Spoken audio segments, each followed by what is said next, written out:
Good evening, नमस्कार, सत श्री अकाल, आदाब। आप सुन रहे हैं रेडियो उड़ान और मैं हूं आरजे नरेश। वापस आया हूं आपके पास एक और ब्रांड न्यू एपिसोड लेके। और ये एपिसोड होने वाला है वेरी वेरी स्पेशल शो, क्योंकि आज हम लेकर आए हैं आपके लिए एक बेहतरीन पर्सनैलिटी को, यानी कि स्पेशल गेस्ट हमारे साथ हैं जिनके साथ हम बहुत सारी बातें करने वाले हैं। इनके बारे में मुझे लगता है शायद मुझसे ज़्यादा आप लोगों को मालूम होगा। जब इनका नाम आपको मालूम चलेगा तो आपको पता चल जाएगा कि इनको तो आपने कई बार देखा है परफॉर्म करते हुए, या कई बार इनके बारे में पढ़ा है, आर्टिकल्स, इनकी बुक्स, मूवी, सब कुछ है इनके पास। तो मुझे लगता है शायद मैं आज आपको सिर्फ इनसे मिलवाने की कोशिश कर रहा हूँ। बहरहाल क्योंकि ये शो बिल्कुल लाइव है तो आप हमारे साथ जुड़ सकते हैं, बातें कर सकते हैं। अगर आप हमारे शो के बारे में कोई फीडबैक देना चाहते हैं या कुछ कहना चाहते हैं तो बिल्कुल आप हमेशा की तरह शो के ऑफिशियल कॉन्टैक्ट नंबर 9015173846 पर आप हमें टेक्स्ट लिख सकते हैं। इसी नंबर पे आप व्हाट्सअप वॉइस नोट या व्हाट्सअप टेक्स्ट मैसेज के थ्रू भी अपनी बातें हम तक शेयर कर सकते हैं। तो ये वो जरिया जिससे आप हमसे जुड़ सकते हैं और अपनी बातें शेयर कर पाएंगे। अगर आप चाहें तो रेडियो उड़ान की वेबसाइट विजिट करें www.radioudan.com।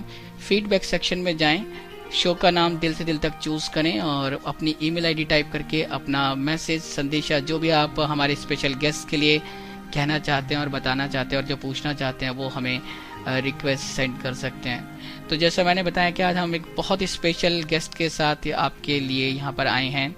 और एक हिंदुस्तान में जहाँ हम बहुत ही ज़्यादा रिच हैं अपने आर्ट्स एंड कल्चर के लिए, अलग अलग तरह की चीज़ें हमें मिल जाती हैं, फिर वो चाहे संगीत हो, नृत्य हो, उसमें कई सी ऐसी चीज़ें हैं जो आपको अनमोल हैं और हिंदुस्तान की एक अपनी पहचान बनाती हैं पूरी दुनिया में, सबसे विशेष, सबसे अलग।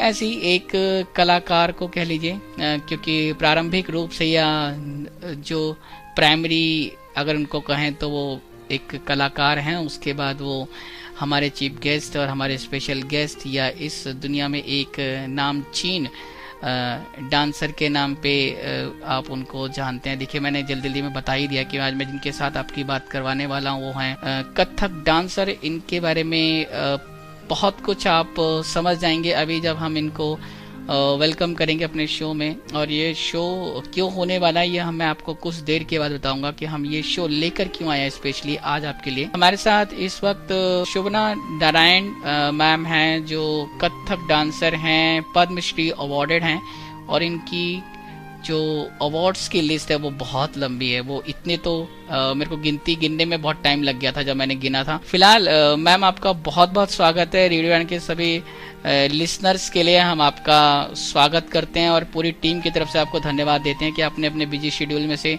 हमें कुछ वक्त दिया ताकि हम आपको अपने लिसनर्स के साथ मिला पाएं। और जहाँ पे भी इस वक्त आपको लोग सुन रहे हैं, हिंदुस्तान या हिंदुस्तान के बाहर, वो सब लोग आपको रेडियो उड़ान पे सुन के बहुत खुश होने वाले हैं। तो बहुत बहुत स्वागत है आपका। बहुत बहुत। और मुझे सबको नमस्कार करना है, आपको भी नमस्कार, और हमारे रेडियो के जितने भी श्रोतागण हैं उनको मेरा नमस्कार।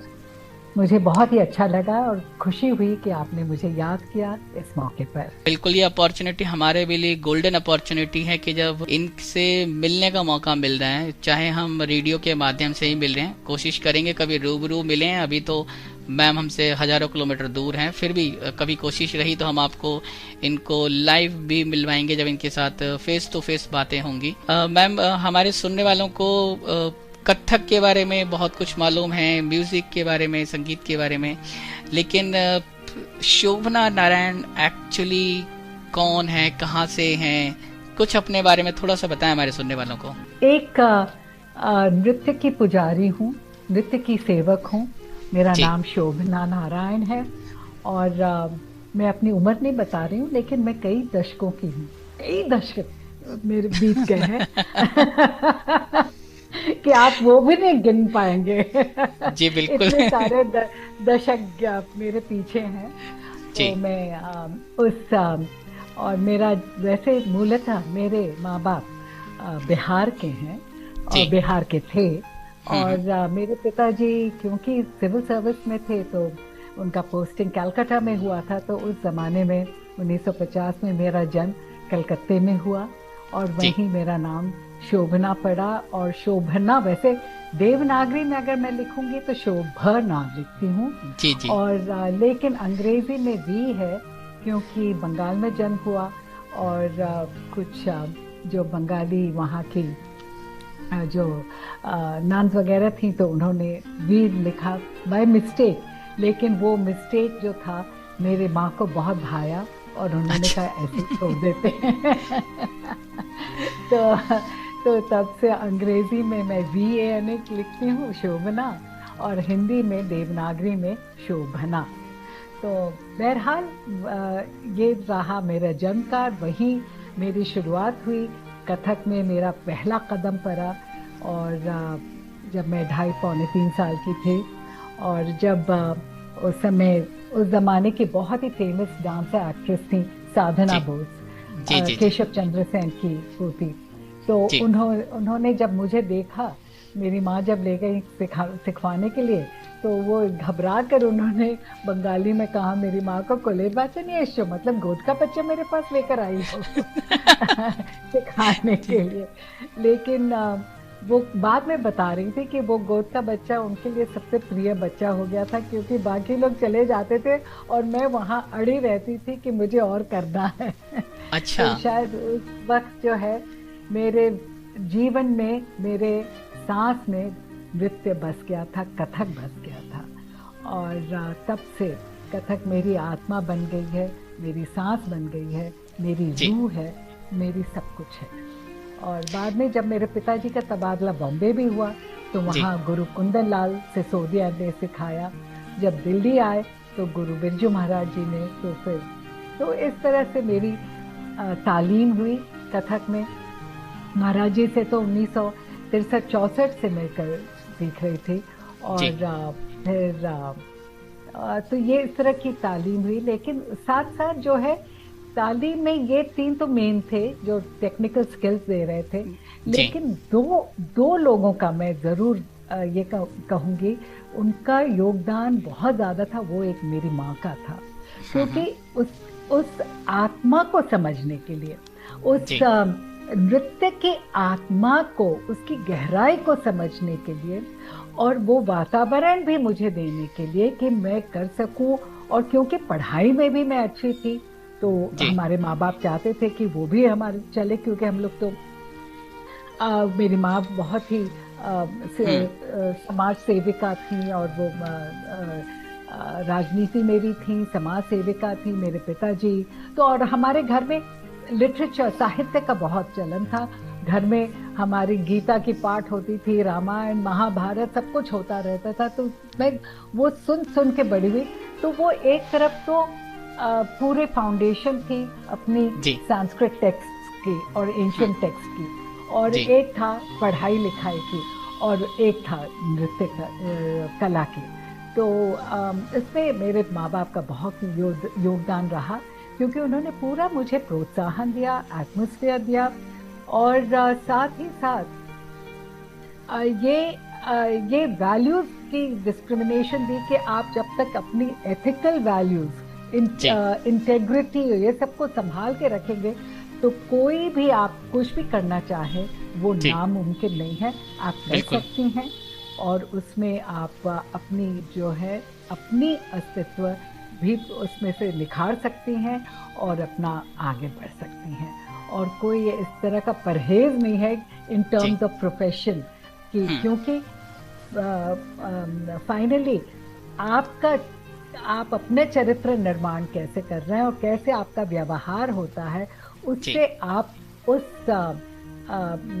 प्रोफेशन को या तो आप खुशबूदार बनाएंगी, या जो भी आप जिस तरह की खुशबू देना चाहें वैसा दे सकते हैं, तो फिर वैसा दे सकते हैं। तो उसी तरह से ये तो मेरी माँ का बहुत योगदान। मेरे एक और थी नैना देवी, वो साधना बोस की छोटी बहन थी, वो बहुत बड़ी ठुमरी गायिका थी। तो उनका भी जो थी वो बार बार मुझे मार्गदर्शन दिया करती थी।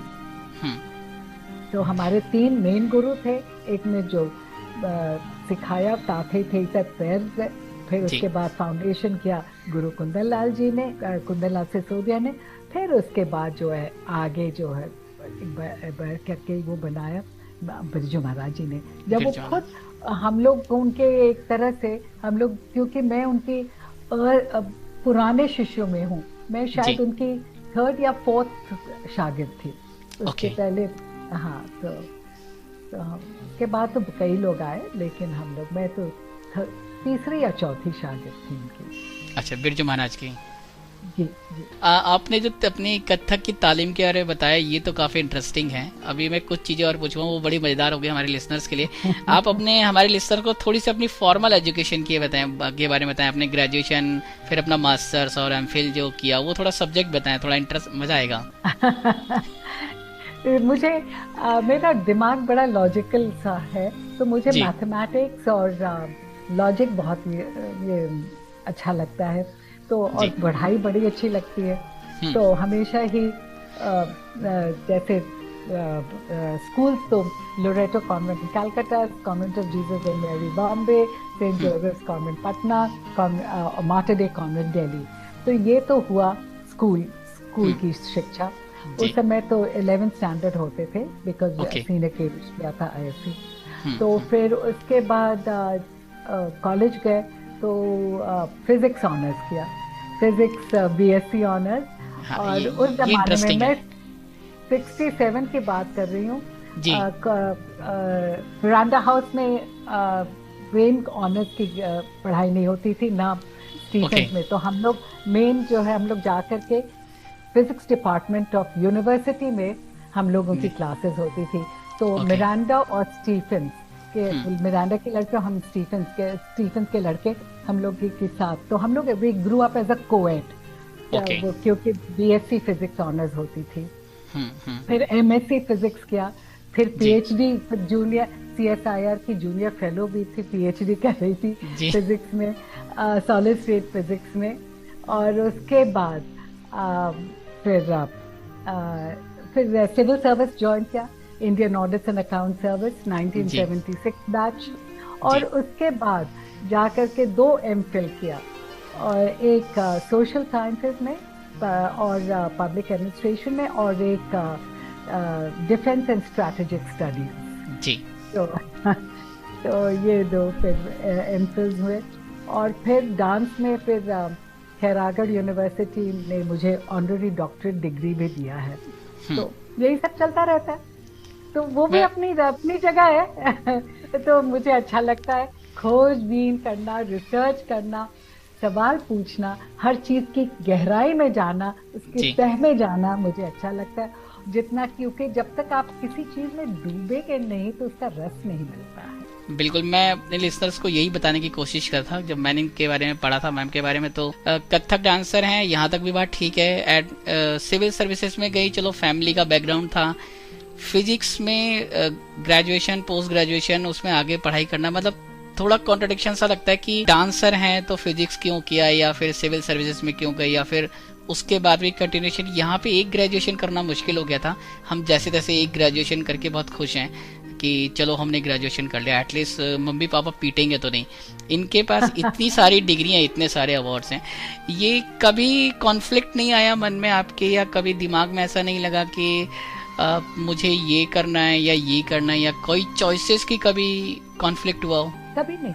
कभी नहीं चॉइसेस की कॉन्फ्लिक्ट हुई, इसलिए क्योंकि जैसे जीवन में हर आदमी मल्टी डिमेंशनल है।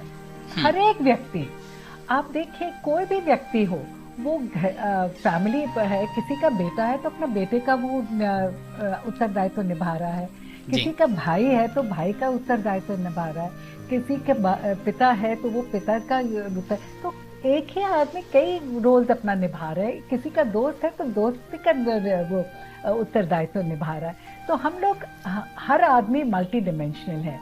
मैं इस पर एक कहानी बताऊंगी। जब आप की टाइम मैनेजमेंट वो उस समय तो मैंने समझा नहीं, लेकिन बाद में जा करके उसके मतलब कि वो गहराई उसकी वो समझ में आई जी।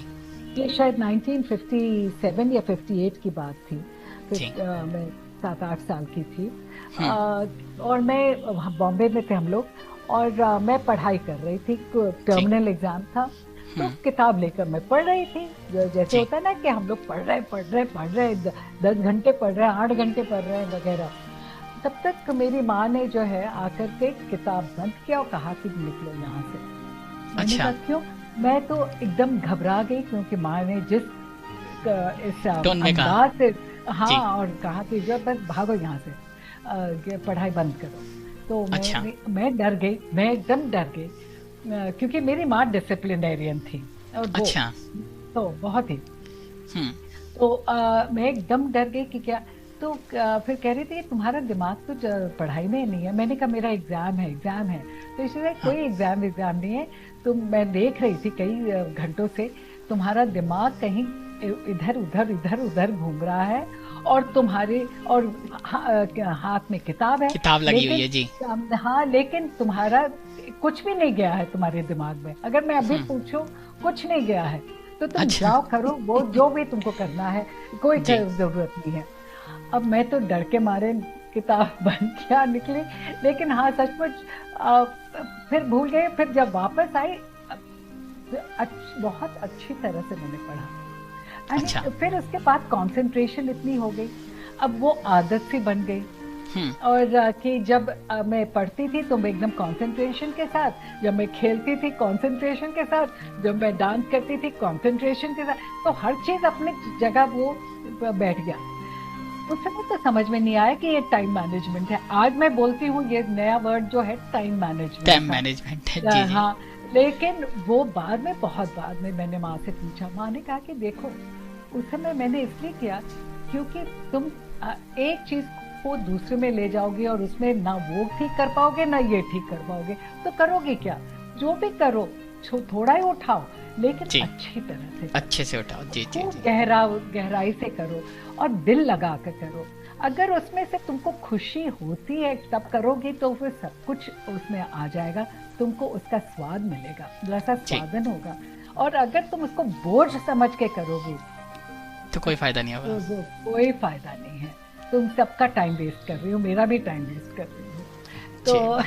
तो वो जो एक इनडायरेक्ट जो मुझे एक सीख मिली वो जिंदगी भर रही और वो एक आदत सी हो गई। तभी मैंने कहा कि मुझे कोई प्रॉब्लम नहीं हुआ, कोई स्ट्रेस मैनेजमेंट की कोई प्रॉब्लम नहीं हुई, क्योंकि मैं जो भी करती हूँ दिल से करती हूँ और बहुत ही खुशी के साथ करती हूँ, और उसमें गहराई के में जाने की कोशिश करती हूँ, क्योंकि फिर वो गहराई में जाकर के उसका जो रसास्वादन होता है।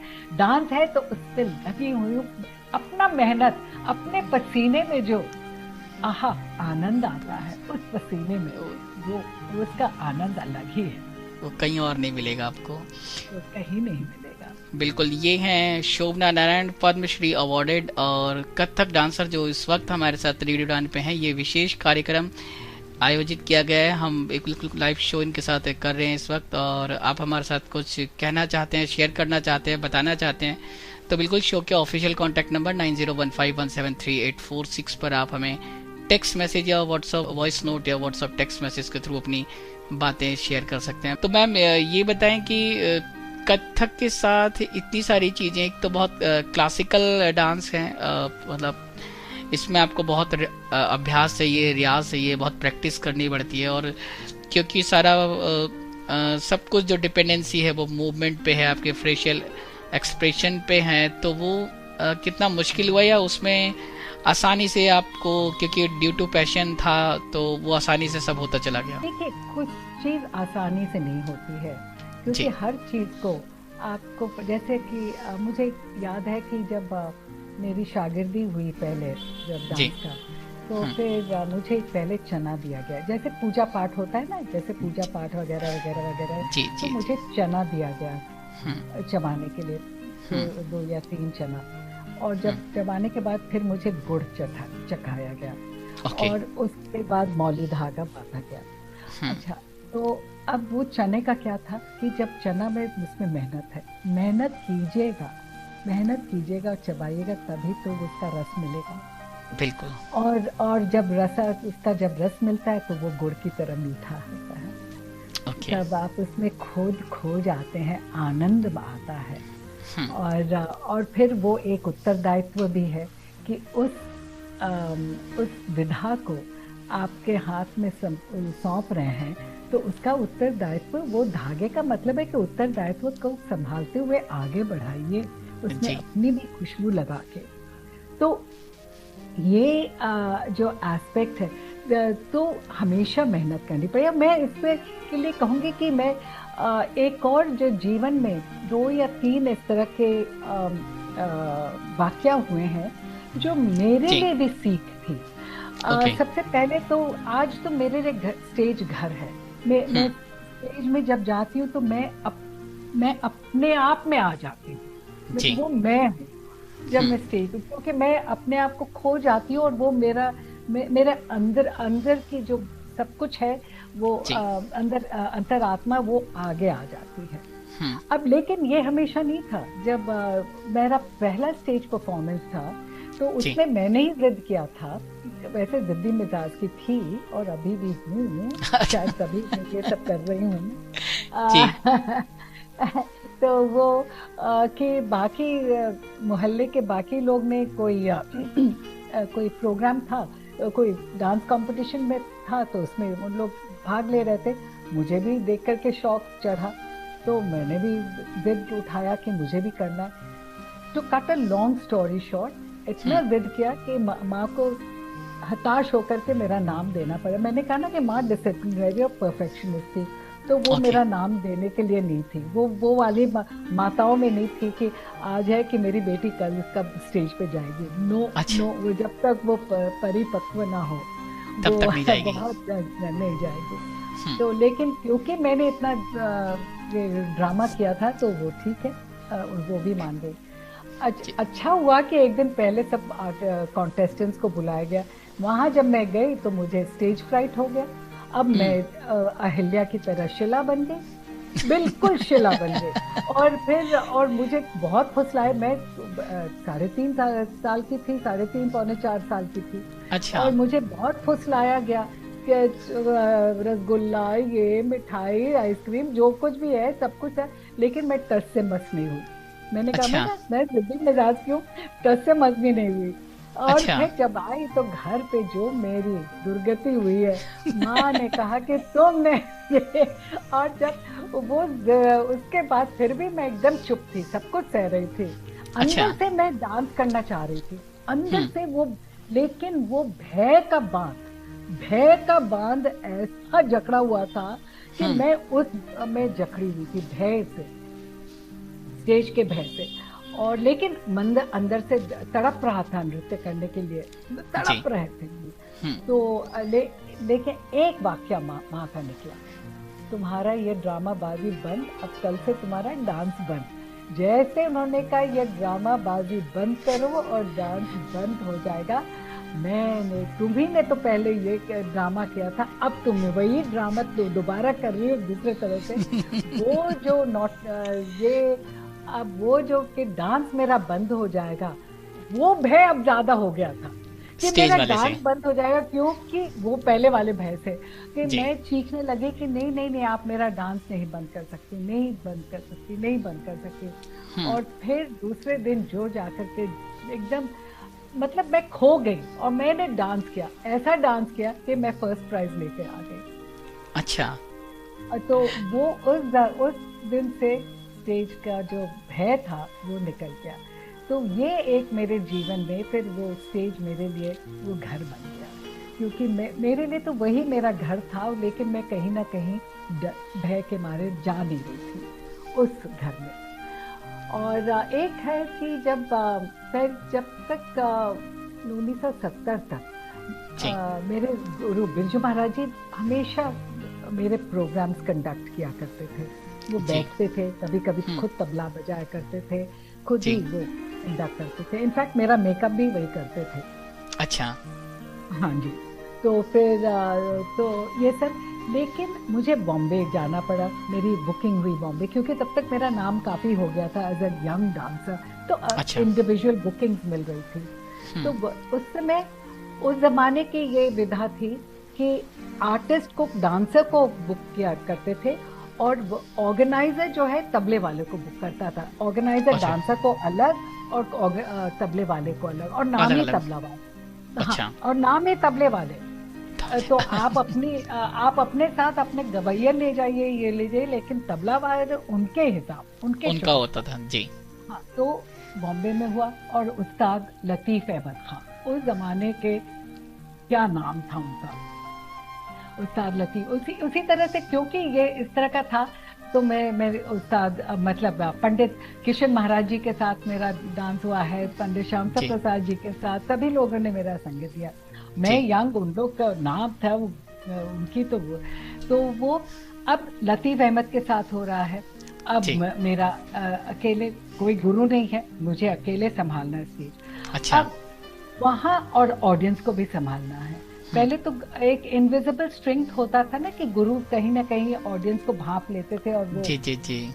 वो गाइड रेगुलेट करते थे करते आपको। थे।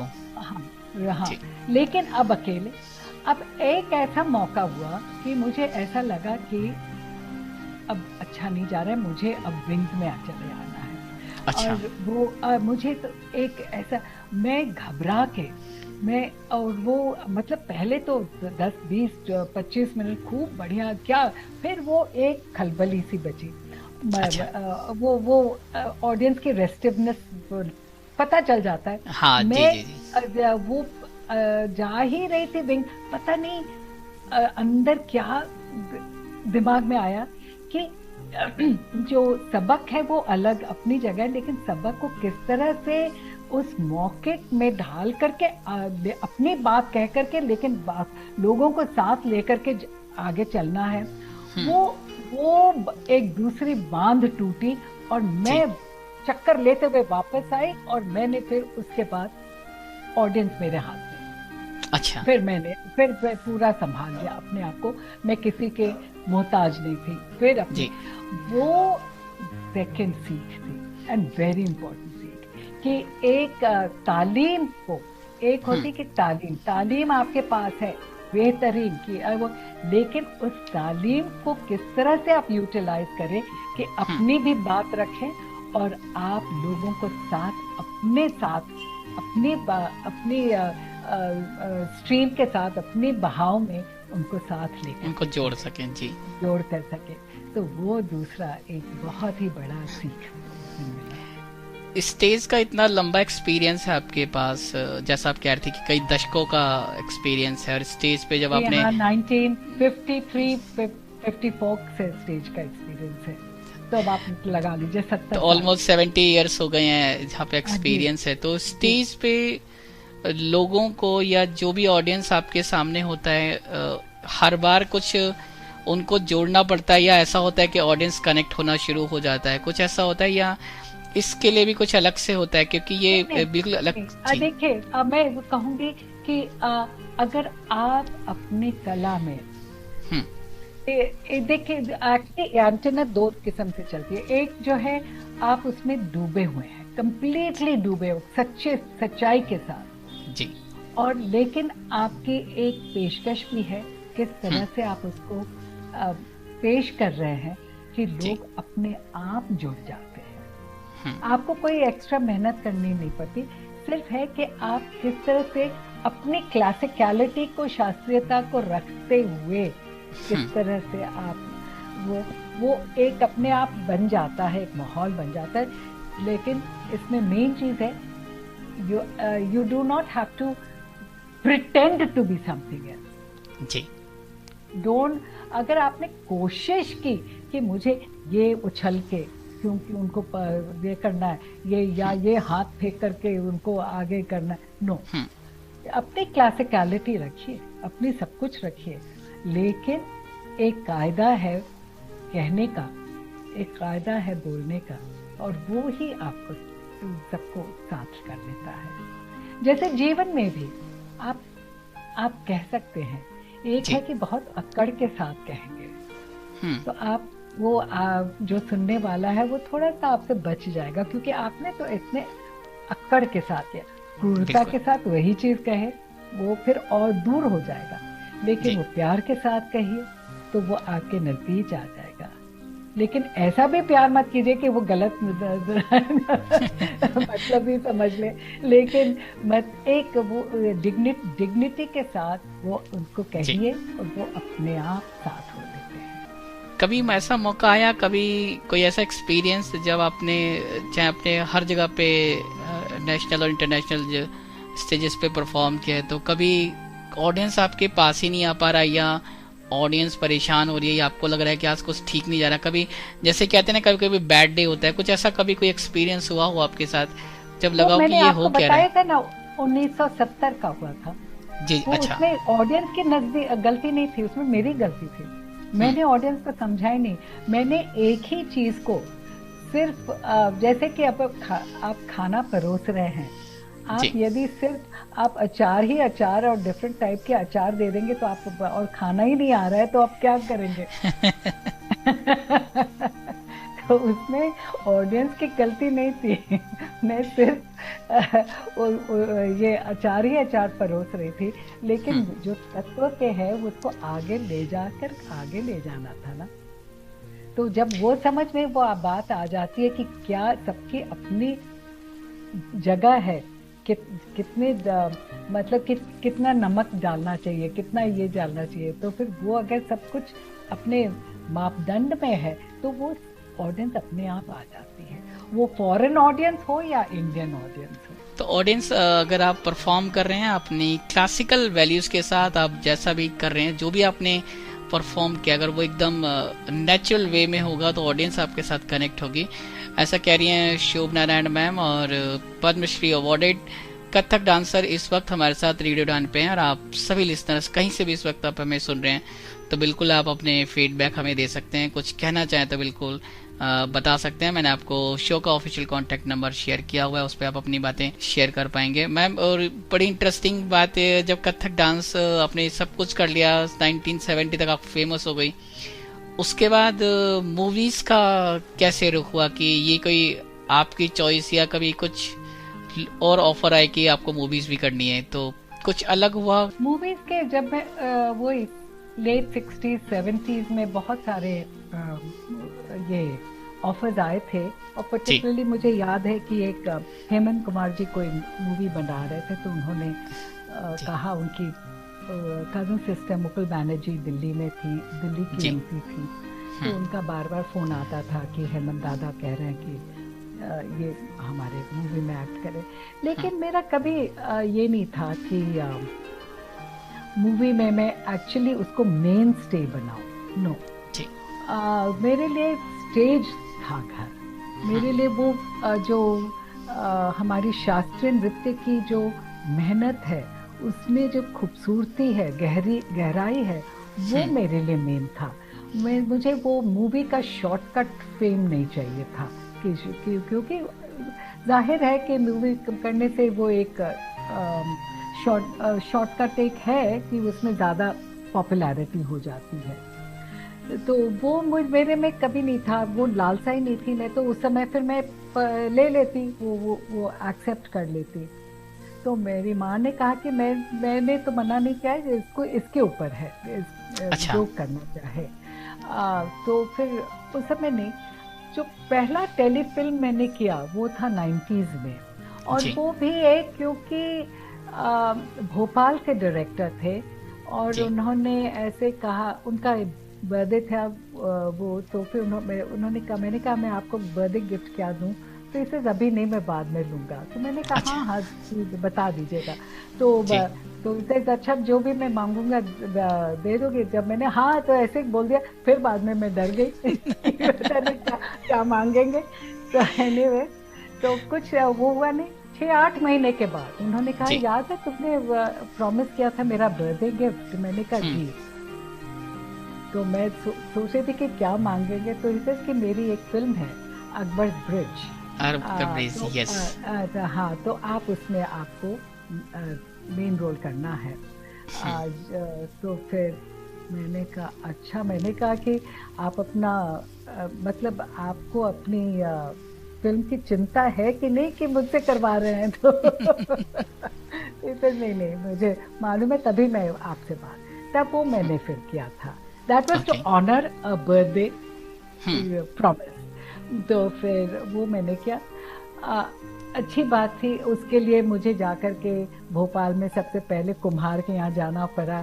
और अच्छा। कुम्हारन, तो फिर वो कुम्हार का वो किस तरह से बनाते हैं पॉट्स वगैरह, कुम्हार का काम मुझे सीखना पड़ा।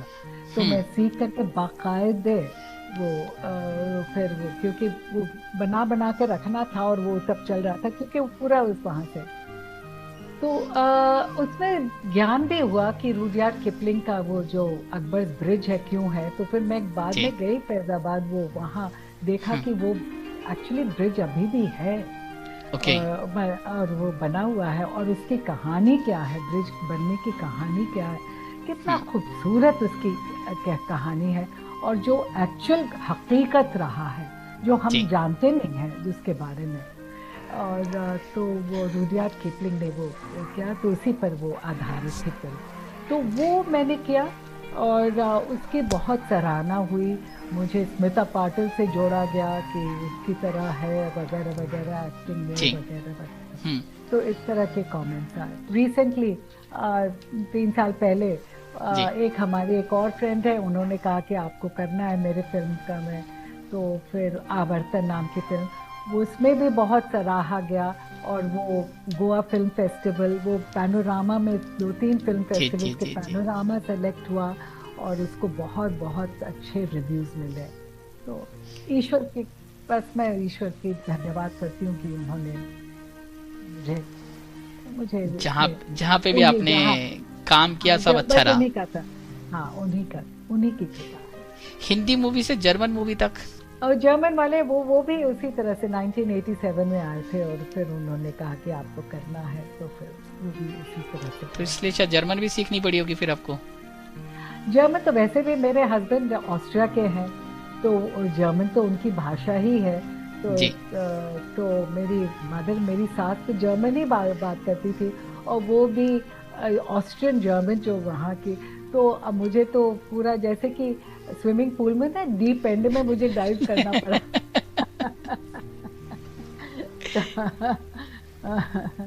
तो हमारे अभी भी जैसे अभी वियना में हो, सभी लोग आते सिर्फ जर्मनी में बात करते हैं। अच्छा। तो मैं अपना अच्छी बुलडोजर हूँ, मैं बुलडोज करती जाती हूँ, ट्रैक्टर चलाती जाती हूँ। उन लोग मुझे समझ लेते, मैं उनको समझ लेती, बस हो गया मेरा। इतना बहुत है। बहुत है। जब कर लेते तो मैंने कहा हाँ, इसका वर्ब यहाँ होना चाहिए था, वहाँ होना चाहिए था। लेकिन लोग एक्चुअली आपके इंटेंशन और इसके वो मुझे मार्क्स थोड़ी दे रहे हैं जर्मन लैंग्वेज के लिए।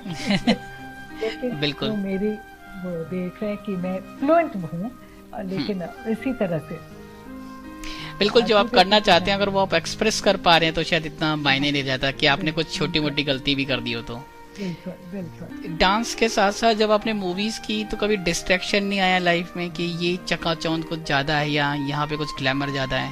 जब उस यंग उम्र में मुझे उस फिल्मी दुनिया की चकाचौंध ने कभी अट्रैक्ट नहीं किया और वो easy route to fame attract नहीं किया, ना पैसे का ना फेम वाइज। मुझे मेहनत अच्छी लगी। इनफैक्ट जब मैं बॉम्बे में थी तो हम लोग मेरी बहन की आवाज़ बहुत अच्छी है, उस समय मैं भी अच्छी गाती थी। तो हम लोग एज प्लेबैक सिंगर्स भी थे, कोरस में ही बच्चों का गाना।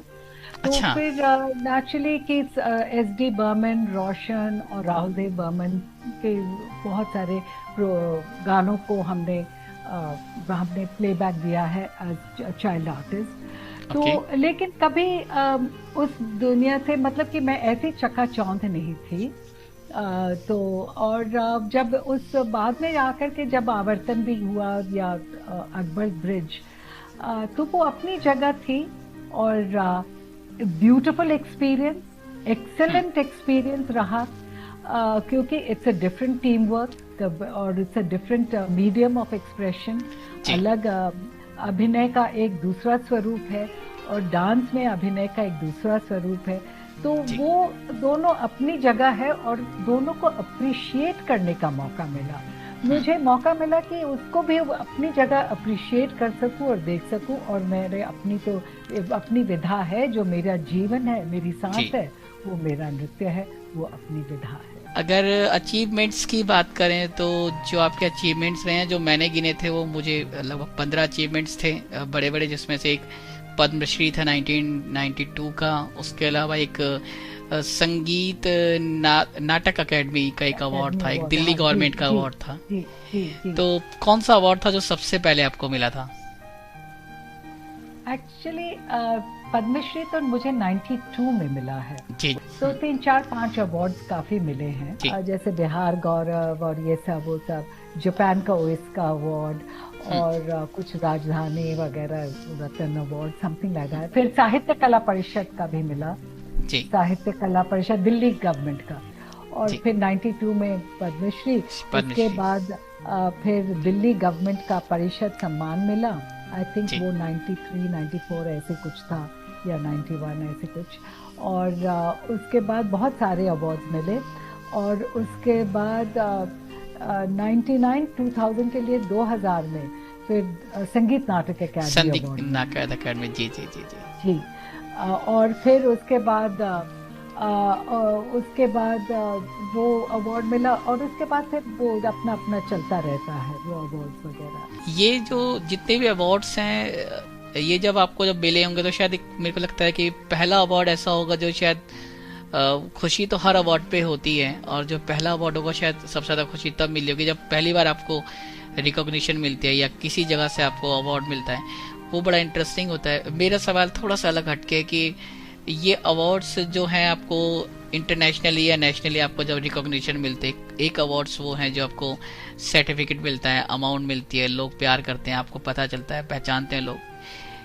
वो कौन से अचीवमेंट्स हैं लाइफ के आपके? इतना लंबा एक्सपीरियंस, 70 सालों का जो एक्सपीरियंस है, उसमें अगर कहें कि तो वो कौन से अचीवमेंट्स हो सकते हैं जो शायद आपको लगता है कि ये हैं तो फिर कुछ नहीं, उसके अलावा और कुछ नहीं चाहिए? देखिए, जो भी अचीवमेंट्स मिलते हैं, ये अवार्ड्स, अगर जैसे नेशनल रिकग्निशन है, इंटरनेशनल रिकग्निशन है, वो बहुत ही मैं खुशी तो होती है, लेकिन साथ ही साथ एक शुक्रगुजार हूँ कि लोगों ने मेरे काम को सराहा है, और उन्होंने, लेकिन वहाँ मेरी पूजा खत्म नहीं होती, मेरी पूजा और मेरी मेहनत चलती रहती है, क्योंकि वो मेरा अपनी पूजा जो है नृत्य के प्रति है। मुझे ये, अगर मेरी माँ कुछ कह देती थी, अच्छा आज तुमने अच्छा किया, वो मेरे लिए, वो एक उनकी आंखों में जब मैं खुशी एक देख लेती थी या मुस्कुराहट देख लेती थी, वो शायद मेरे लिए बहुत कुछ कह जाती थी। और उसी तरह से एक और ये कि जब मेरे हस्बैंड कहते हैं कि अच्छा, बहुत अच्छा ये है, मेरी बहन कहती है कि आज ये उनके जब एक, अगर उनको, और सबसे एक और है कि जिस दिन मेरा बेटा पैदा हुआ, मेरा बच्चा, तो वो जब उसको देखा तो ऐसे लगा कि क्या हमारी जितनी सब कुछ आकांक्षा, सब कुछ जो है, एक जीवन को, एक नए जीवन को अपने बाहों में देख करके एक उस खुशी अलग ही होती है। बिल्कुल, वो बयान नहीं हो सकता कि वो एक और जीवन जो है वो आपकी बाहों में है। डांस, मूवीज, फिर किताबें? जी, मैं देखिए, मैं दिल खोल के लोगों से मिलती हूँ, और उसी तरह से शेयर करने, जो भी मैं जानती हूँ मैं शेयर करना चाहती हूँ। और मैंने कहा ना कि मैं जरा गहराई में जाने की इच्छा रहती है, तो हमेशा मन ये था कि पर्टिकुलरली उस जमाने में था कि कथक में ये तो एक उस समय का नैरेटिव था। मैं 60s, 50s और 60s की बात कर रही हूँ, अब तो नहीं है, लेकिन उस समय कि एक ऐसे भ्रम थी कि शायद मुस्लिम दरबारों में ही उनका, मुगल दरबारों में ही पैदा हुआ था। तो मेरे मन में था कि अगर वहाँ पैदा हुआ तो नाम कथक, कितना संस्कृत वाला नाम, संस्कृत वाला क्यों है जी। तो फिर तब वहाँ से डिस्कशन होती रहती थी। तो माँ कहती थी नहीं, हमारे यहाँ पहले भी कथक कम्युनिटी थे।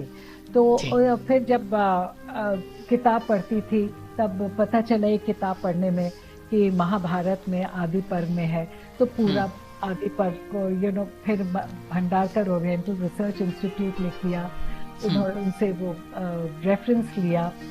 तो ये सब कर कर आके जब मुझे मिलता है ओरिजिनल रेफरेंस, तब मैं उसको शेयर करना चाहती हूँ।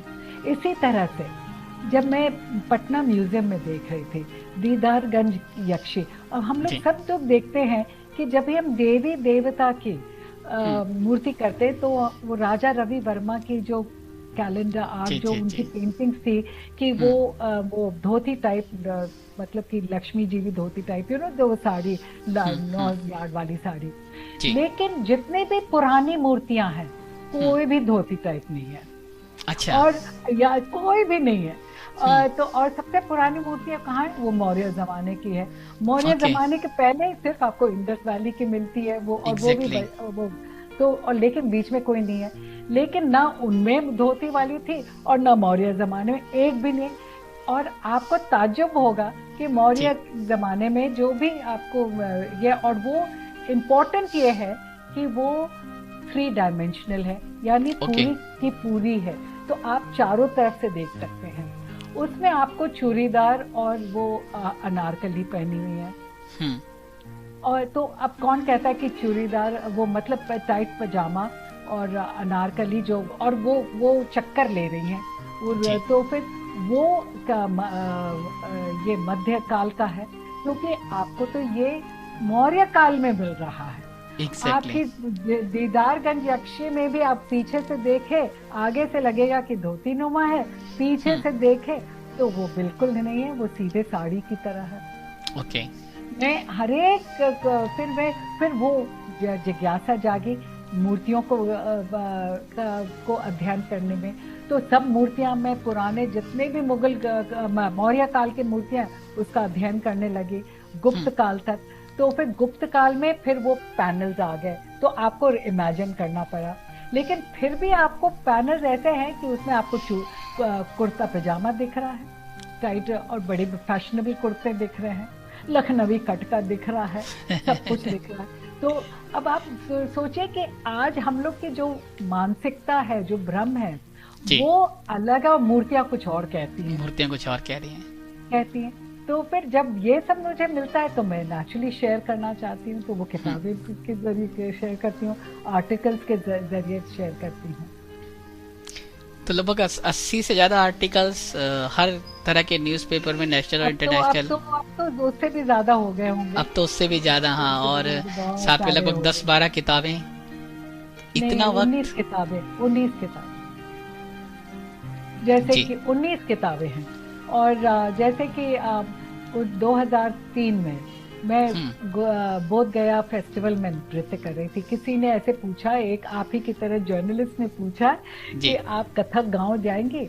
तो मैं तो सोचने लगी, मैंने सोचा कि शायद मेरी टांग खिंचाई हो रही है। तो मैं हंसने लगी, मैंने कहा आप मेरी टांग खींच रहे हैं? तो नहीं, मैं टांग नहीं खींच रहा हूँ, सचमुच कथक गांव है। तो वहां से जिज्ञासा बढ़ी कि कथक गांव का नाम कथक गांव है, अब क्यों है, कहाँ है ये?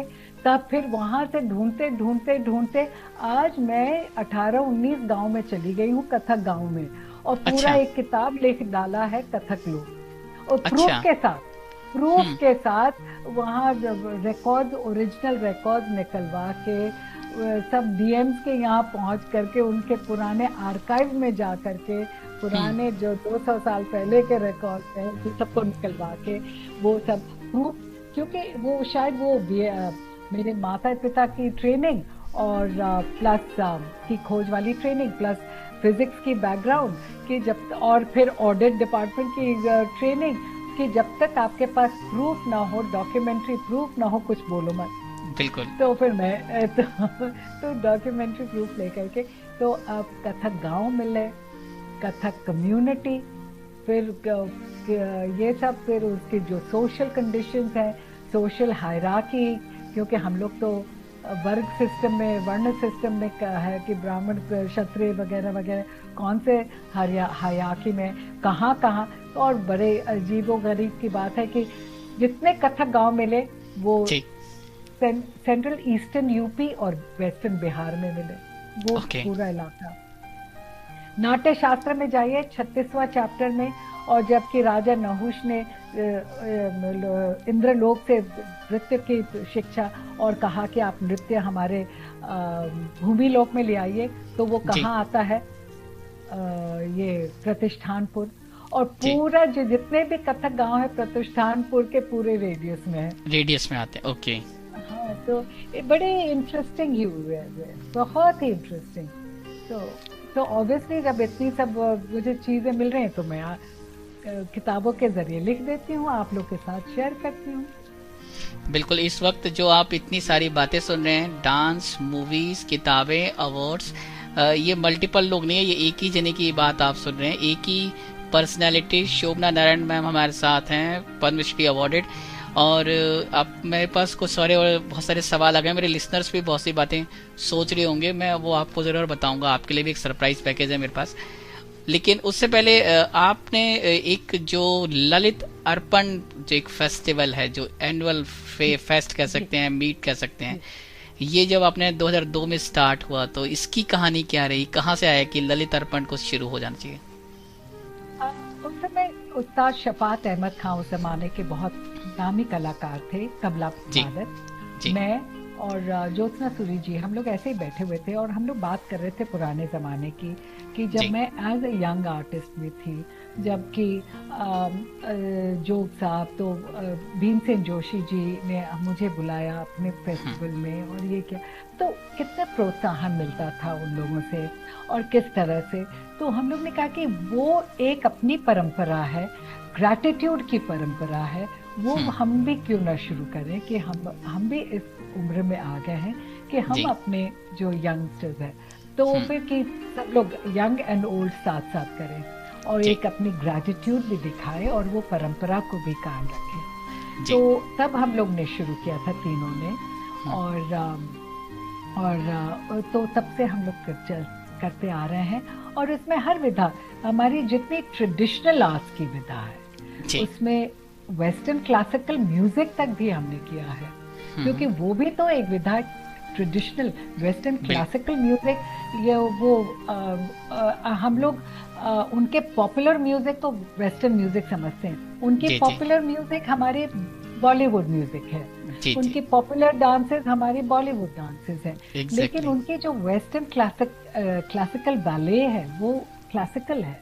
वो जैसे हम लोग रिगरसली अपनी शास्त्रीयता में ट्रेनिंग होती है, वो उनकी होती है, बहुत ही डिफिकल्ट है। उसी तरह से उनकी क्लासिकल म्यूजिक है, जैसे हमारी रागदारी वगैरह है उनके यहाँ है, तो बाख, बीथोवन, विवाल्डी वगैरह।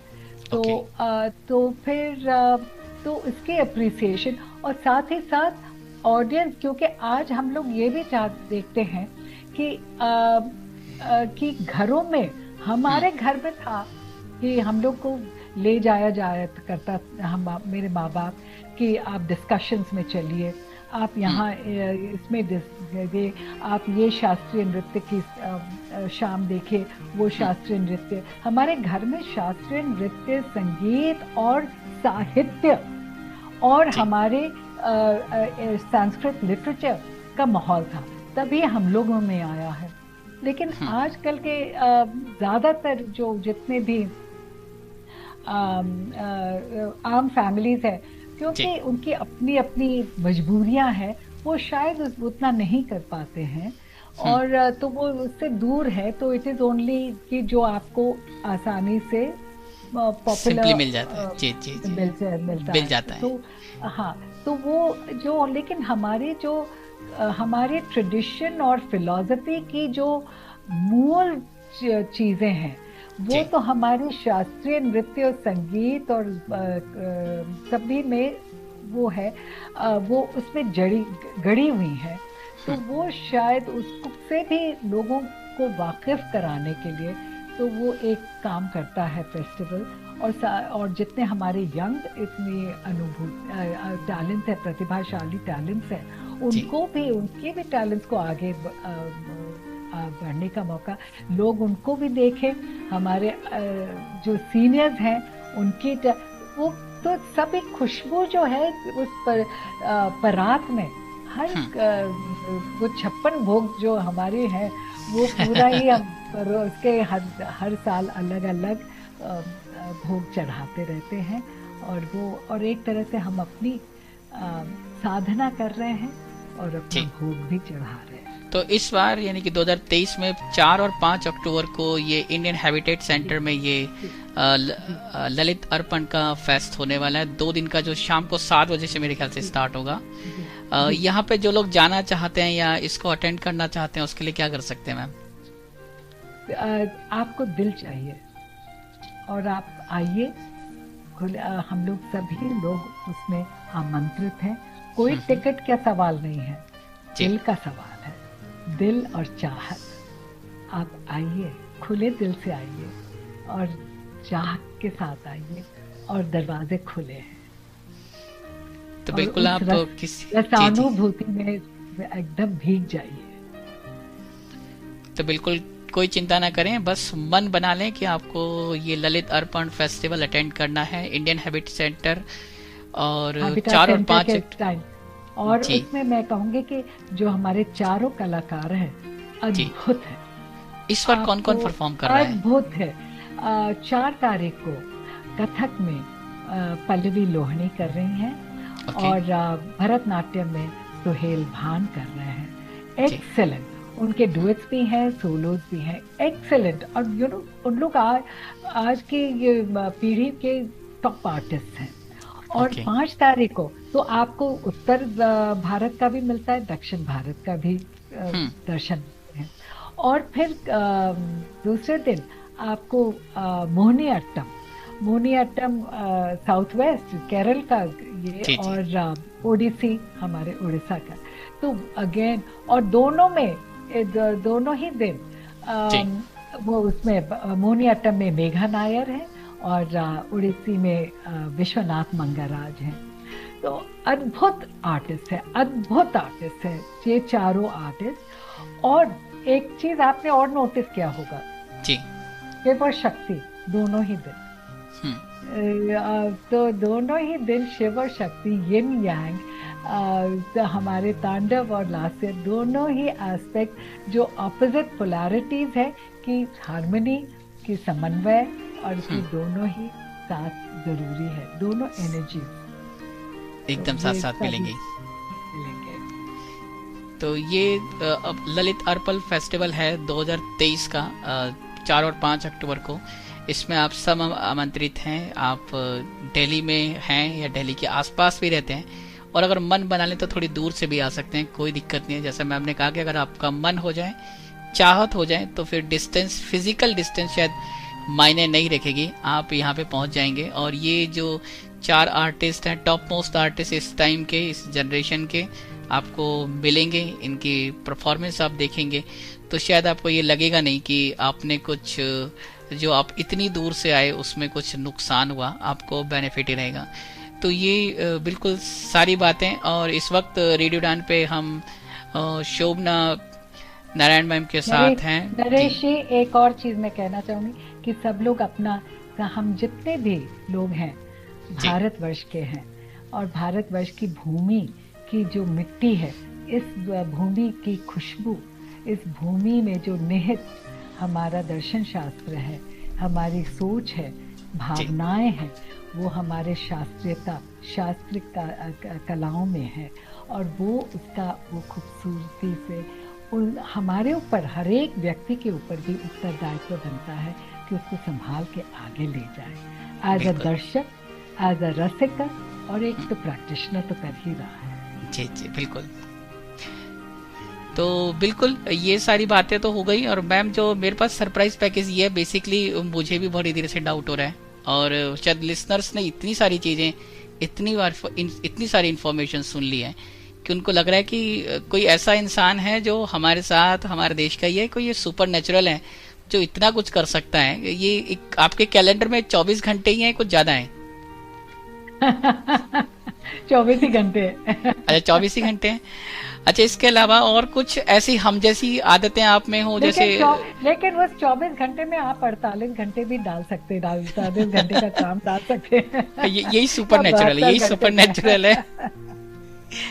इसके अलावा कुछ हमारे लिसनर्स को बताएं कि कुछ हम जैसी आदतें हैं आप में या बिल्कुल अलग ही हैं? मतलब आप दिल्ली से हैं तो दिल्ली में बहुत सी चीजें हैं जो स्ट्रीट फूड होता है, कुछ खाते पीते हैं ऐसा? कभी गोलगप्पे, आइसक्रीम, टिक्की वगैरह कुछ सुना है आपने, देखा है या बिल्कुल पसंद है सुना है, मतलब? देखा है। हाँ हाँ, आपको एक पुरानी कहीं फोटो भी मिल जाएगी कि वो शाहजहां रोड में वो एक बड़े फेमस वो गोलगप्पा वाला तो रहता है, तो वो उसके सामने बैठ के हम गोलगप्पे खा रहे हैं। अच्छा, स्कूल में कभी घर पे शरारत करने का कभी मौका मिला है, करते थे या पढ़ाई में अरे लगे अरे, रहते थे? नहीं नहीं नहीं नहीं नहीं, वो सब अब भाई इंसान है, हम लोग हाँ, हंसते भी है। मैं वही पता करने की हम कोशिश लोग कर रहा हूँ। जी जी जी शरारत करते थे। और मैं head girl of the school भी थी। हम लोग की पूरी क्लास जो है शरारत करके, हम पूरी क्लास की पनिशमेंट हुई और मुझे याद है कि छोटे बच्चे जा रहे थे, हो the head girl is getting punish. क्योंकि पूरे क्लास, किसी ने एक दूसरे की चुगली नहीं की, सबने कहा हमने किया। अच्छा। मैंने नहीं किया था, लेकिन हमने पूरी क्लास में किसी ने किसी की चुगली नहीं की। और हम सभी को पूरी क्लास लाइन अप थी, क्योंकि हम लोग सब कह रहे थे हमने किया, हम सभी ने किया, हम सभी ने किया। तो सब पनिश हुए? तो सब पनिश हुए थे तभी, और मैं हेड गर्ल स्कूल थी। तो आप नॉर्थ कैंपस दिल्ली यूनिवर्सिटी में जब थी तो कभी ऐसा होता था? हम लोग तो अक्सर क्या करते थे कि पूरी क्लास बंक पे है या कुछ बच्चे आधी क्लास बंक पे है, कभी आप ऐसा हुआ कि आप बंक करके कभी मूवी देखने या कभी बाहर निकल गए, घूमने ही चले गए कि आज मन नहीं हो रहा क्लास करने का? एक्चुअली बंक करने का सवाल ही नहीं होता था, क्योंकि प्रोग्राम वो क्लासेस के बाद हमारी एक बहुत अच्छी ग्रुप थी। हम लोग करीब 12-14 लोग थे। तो वो फिर हम लोग इवनिंग में और कुछ लड़कों के पास मोबाइल थी, तो हम लोग उस पर चढ़ के जाते थे। लेट नाइट एक इवनिंग का वो डिनर मेरे यहाँ होता था, क्योंकि अच्छा। मैं डे स्कॉलर थी। तो डिनर करके फिर लेट नाइट मूवी जाते थे। फिर एक उस जमाने में एक रैम्बल रेस्टोरेंट होता था कनॉट प्लेस में, तो ओके। वहां हम लोग जाते थे कॉफी पीने के लिए। जब तक वो कहते थे भैया अब हमारा बंद करने का टाइम हो गया, आप लोग चाहिए। अच्छा। तो हम लोग 14-15 लोग फिर निकलते थे। तो हम लोग मस्ती भी खूब करते थे। ट्रैकिंग मैंने बहुत की है। ओके। पहाड़ बहुत चढ़े हैं अपने दोस्तों के साथ। और पहाड़ से एक बार जीवन दान भी मिला है, क्योंकि मैं और एक आईटीबीपी गाइड ने मुझे बचाया, तो मैं उसकी शुक्रगुजार हूँ कि मैं उलट गई और मौत मेरे सामने थी। तो अच्छा। मैं धड़ धड़ धड़ धड़ धड़ धड़ जा रही थी। और तो बहुत सारे सब कुछ किया है जो जैसे होता है। हमने जीवन का लुत्फ उठाया है। मतलब हार्मलेस शरारत, हमें कोई मतलब ऐसे हार्मलेस शरारत में हम लोग करते रहते थे। एक बार मन किया कि भाई यूनिवर्सिटी से हम उस समय जंगपुरा रहते थे, तो जंगपुरा पैदल जाएंगे। तो हम लोग यूनिवर्सिटी से पहले टिबेटन ढाबा हुआ करता था, वहाँ खा के फिर वहां से चल दिए और फिर घर पहुंचे। और रास्ते में ओबेरॉय पे, तो ओबेरॉय में जाकर अब हम कॉफी पी रहे हैं। डस्टी डस्टी डस्टी, उन्होंने अच्छा है कि हमें उठा के फेंका नहीं और फिर घर पहुंचे। तो ये सब किया है। अच्छा, मम्मी पापा में से दोनों में से ज्यादा प्यार कौन करता था आपको? दोनों ही करते थे, दोनों ही। फिर भी थोड़ा ज्यादा कोई? नहीं, दोनों ही। माँ देखिए, माँ डिसिप्लिनेरियन थी, मैं करता थी घर की। अच्छा, जिद कौन पूरी करता था? और वो हमेशा सब कुछ करती थी, सब कुछ उनका चलता था। उनकी एक्चुअली विजन जो था उनका था। ओके। विजनरी वो थी और वो क्रियान्वित भी वही करती थी। लेकिन मेरे पिताजी का पूरा सपोर्ट रहता था, पूरा सपोर्ट। मतलब पापा जिद पूरी करते थे? सपोर्ट उनका जी। अगर हमने जिद किया तो एक पे दे, हम लोग शटल कॉक की तरह यहाँ जाते थे, तो उन लोग माँ के पास जाओ, माँ कहते थे पापा के पास जाओ। चलिए, मुझे लग रहा है कि अब ठीक है, अब आप हमारे साथ ही हैं, हमारी तरफ से दिल्ली से ही हैं। ये कुछ चीज़ें थी जो शायद मुझे लगता है कि पता करनी थी मुझे। और जो लोग स्पेशली कथक डांस में हैं या इस प्रोफेशन में हैं, कुछ रिस्ट्रिक्शंस होते हैं खाने पीने के जो आपने भी फॉलो किए हो? मैं सब कुछ खाती हूँ, लेकिन ज़रा नापदंड से, मतलब कि ओवर ईटिंग, किसी दिन ओवर ईटिंग हो जाता है, लेकिन वैसे ओवर ईटिंग नहीं करती हूँ। ना, मापदंड जो है वो अपना रखती हूँ, बैलेंस्ड रखती हूँ, लेकिन कोई किसी चीज़ की परहेज नहीं करती कि ये एकदम ये है वो है। ज़रा जैसे कि तला हुआ है तो एक चीज़ ले लिया, बहुत ज़्यादा उसी में डूब नहीं गए कि तला ही तला खा रहे हाँ, हैं। नहीं। ये वैसे ही है, तो हर चीज़ लेती हूँ, जी। But as I said, very sort of I'm careful about the quantity. About the quantity, बिल्कुल। और शोभना नारायण मैम हमारे साथ हैं, और पता ही नहीं चला मैं बात करते करते कब 1 घंटा बीत गया। थोड़ा सा और वक्त, और थोड़े से वक्त में थोड़ी ज़्यादा चीज़ें मैं आपसे चाहता हूँ, तो मुझे कुछ और हमारे लिसनर्स के लिए कुछ जल्दी जल्दी बताएं कि जो आने वाले जनरेशन है, या इस जनरेशन में जो लोग कथक में जाना चाहते हैं या इस प्रोफेशन में आना चाहते हैं, क्या ध्यान रखना चाहिए उनको, और किस तरीके से अपनी तैयारी करें? मैं सबसे पहले कहूँगी, कोई भी प्रोफेशन हो, उसमें डांस भी हो, कोई भी प्रोफेशन, आपका ही प्रोफेशन हो, किसी भी प्रोफेशन हो, ये उसमें पहले तो आप उसकी फाउंडेशन स्ट्रॉन्ग कीजिए। अगर फाउंडेशन ही स्ट्रॉन्ग नहीं है तो आप कहाँ इमारत कहाँ से खड़ा करेंगे? तो पहले तो फाउंडेशन स्ट्रॉन्ग कीजिए, फिर वो स्टेज की लालसा वगैरह बाद में। जैसे मैंने कहा ना कि मेरे पेरेंट्स ने वो किया कि फाउंडेशन स्ट्रॉन्ग होना चाहिए।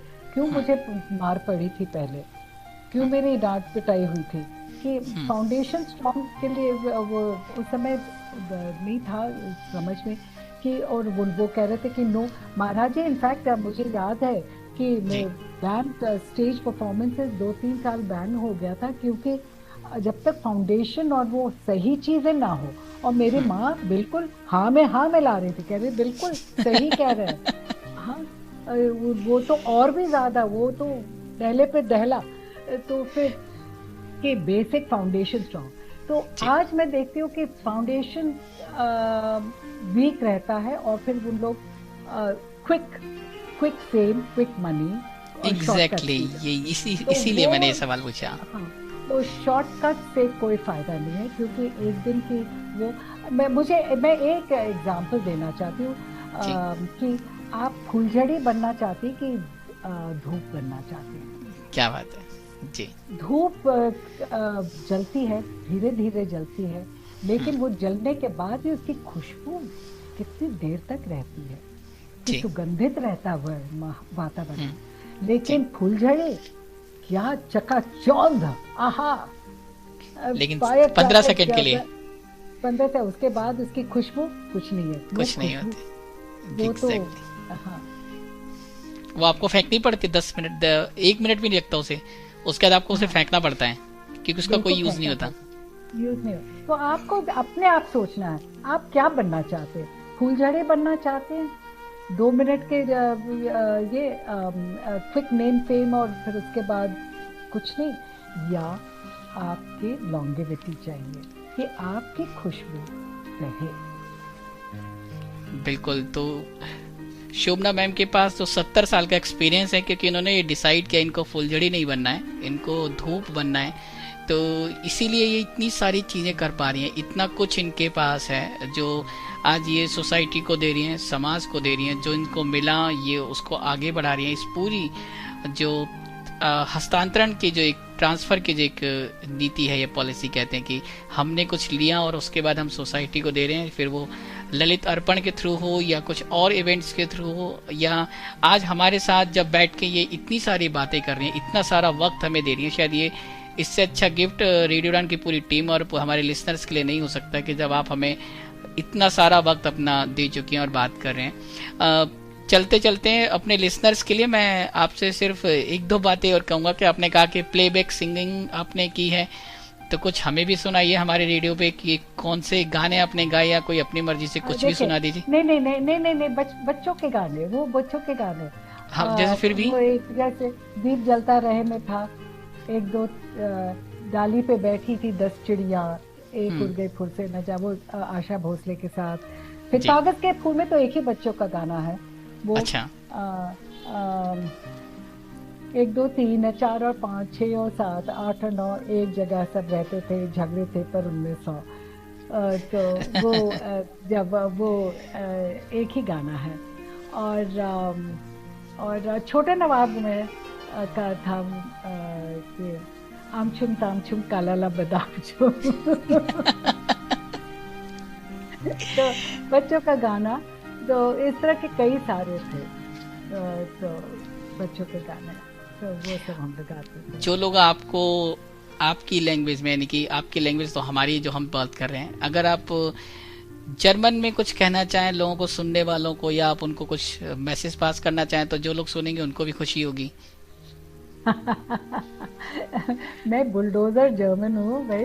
मेरी एक शागिर्द है, she is fabulous in German. वो लोग अपना जो है ना ऐसे कान ऐसे कर लेंगे। अच्छा। aber es ist great. Es freut mich sehr, dass alle war hier und sie haben mich gehört und es hat mir gefreut.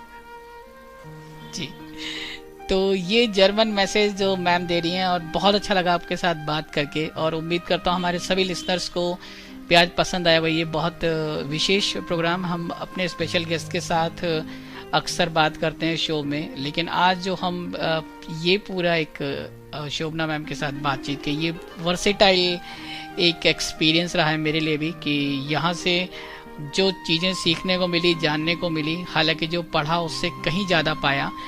तो बहुत खुशी हुई आपके साथ बात करके, और उम्मीद करता हूँ कि ये फेस्टिवल यूं ही चलता रहेगा। आपकी जो कोशिश है, आपकी जो प्रार्थना है, आपका जो समर्पण है कथक के लिए, वो आगे यूं ही बढ़ता रहे, उम्मीद करते हैं और ये दुआ भी करते हैं। शोभना मैम, आप हमारे साथ जुड़ी, इतना सारा वक्त दिया उसके लिए बहुत बहुत शुक्रिया।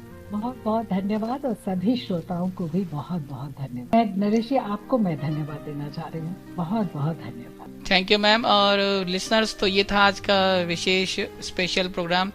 अभी एक और स्पेशल प्रोग्राम के साथ मैं आऊँगा, और तब फिर बहुत सारी बातें करेंगे। अगर आप इस दौरान इस शो के लिए कुछ भी फीडबैक देना चाहें, तो शो के ऑफिशियल कॉन्टैक्ट नंबर 9015173846 पर आप हमें टेक्स्ट कर सकते हैं, WhatsApp voice note, text messages. इसके साथ साथ रेडियो की वेबसाइट विजिट करें www.radiodon.com। फीडबैक सेक्शन में जाएं, शो का नाम दिल से दिल तक चूज करें, और इसके बाद अपनी ईमेल आईडी टाइप करके अपना संदेशा, अपने फीडबैक, सजेशंस, अपनी बातें, अप्रिसिएशन, जो भी आप कहना चाहें वो हमें लिख कर पोस्ट कर दें।